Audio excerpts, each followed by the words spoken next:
Bonsoir Jean-Luc Lemoine. Ce soir nous sommes à Crillon-le-Brave dans le cadre du Festival d'humour du Ventoux. Premièrement, merci de m'accorder quelques minutes pour répondre à mes petites questions. Dans un premier temps, que pensez-vous de ce concept finalement de faire un festival dans des carrières et en plein air ? C'est très original et c'est vrai que c'est assez rare dans le monde de l'humour. Des concerts extérieurs, ça se fait beaucoup en musique. En humour, c'est plus rare. Mais c'est toujours une expérience géniale en plus. C'est une carrière mais assez ramassée, ce qui fait que ça reste quand même assez intime. C'est pas complètement perdu parce que d'un seul coup, si t'es dans un champ et que tu essaies de faire de l'humour, ça se disperse un petit peu et faire rire les gens, c'est une onde qui se propage. Donc c'est bien. Là, c'était parfait. Et puis le cadre a un charme fou.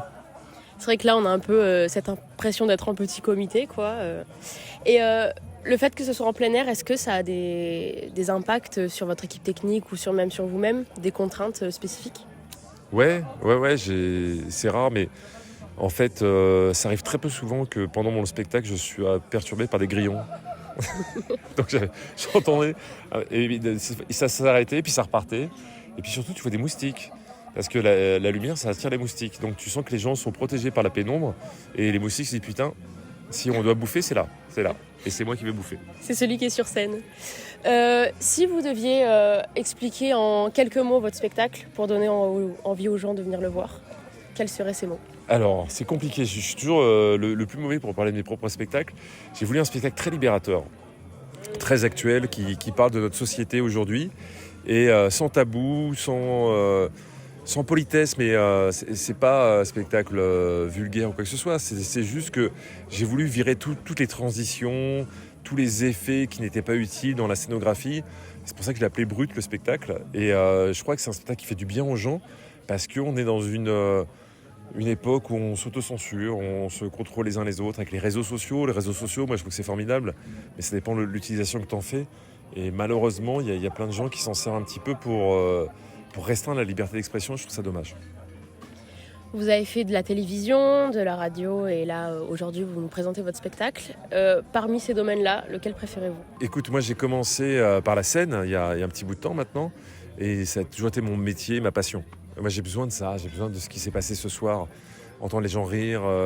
Proche des gens finalement. Exactement. Donc j'ai la télé comme la radio, ça a été des accidents de parcours. Quand je dis accident, c'est des heureux accidents. J'ai eu une chance énorme, c'est qu'on m'a proposé d'en faire et j'ai pris un plaisir fou à en faire et je continue à en faire et je prends toujours autant de plaisir. Maintenant, si vraiment à un moment on te met au pied du mur, on dit tu choisis, soit l'un, soit l'autre, je pense que je garderai la scène. Même si après la scène, tu es toujours dépendant.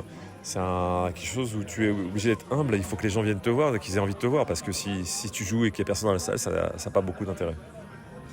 Hier, c'est Thomas VDB qui a eu l'honneur d'être sous les projecteurs de Crillon-le-Brave. Est-ce que vous le connaissez ? Ah ouais, je le connais depuis longtemps, Thomas, mais je l'ai connu à une époque où il faisait du théâtre de rue. Il me faisait énormément rire déjà, et il avait un duo qui s'appelait Freddy Coup de Boule. Et moi, j'étais fasciné par le théâtre de rue. Je trouvais que ça avait une fraîcheur incroyable et une créativité qu'il n'y avait pas sur scène. Ce qui fait que quand j'ai commencé à être produit, souvent, je prenais en première partie des gens qui faisaient du théâtre de rue. Et donc, je ne sais même pas si Thomas s'en souvient, mais en 2004, il a fait ma première partie au Bataclan avec son duo qui s'appelait Freddy Coup de Boule, donc. Et puis après, il a commencé à faire du one-man show et il a participé à des soirées que j'animais au Réservoir. Et c'est un garçon dont j'ai toujours aimé l'écriture et la folie. Et du coup, est-ce que vous avez pu vous retrouver entre-temps depuis toutes ces années ? On s'est croisés comme ça sur des plateaux, sur des émissions, au détour d'un couloir. On n'a jamais pu rien fait ensemble, mais moi j'ai toujours eu une grande affection pour lui. Ça marche, merci beaucoup d'avoir répondu à mes questions et j'invite tout le monde à aller voir ce fabuleux spectacle. Merci beaucoup.